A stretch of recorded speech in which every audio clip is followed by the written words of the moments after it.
2 वेळा याद्या व्हॅलिडेट कराव्या लागतात।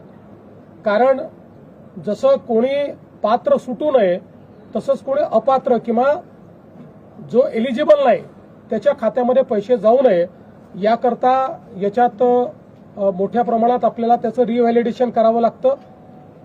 एक सुदैवाने ॲग्रीज टॅक्सचा डेटा असल्यामुळे ॲग्रीज टॅक्सचे जे अकाउंट होल्डर आहेत या कोणाचंही आम्ही ई-केवायसी करत नाहीये। अन्यथा ई-केवायसीलाच 1 महिना लागला असता। फक्त एखाद्या केसमध्ये जिथे ॲग्रीज टॅक्समध्ये नाव नाही आणि एलिजिबिलिटी आहे त्यांचंच केवळ ई-केवायसी आपण करतोय। त्यांनाही आपण पहिले मदत देऊ त्याच्यानंतर मग ई-केवायसी करू असाही निर्णय आपण केलेला आहे। त्यामुळे पुन्हा एकदा सांगतो की जवळपास आपण त्या ठिकाणी जी थेट मदत आहे त्यापैकी 8,000 कोटी रिलीज केली आहे। 11,000 कोटी आज रिलीज आपण करतो आहोत आणि आता ती आपल्या शेतकऱ्यांच्या खात्यामध्ये जायला सुरुवात झाली।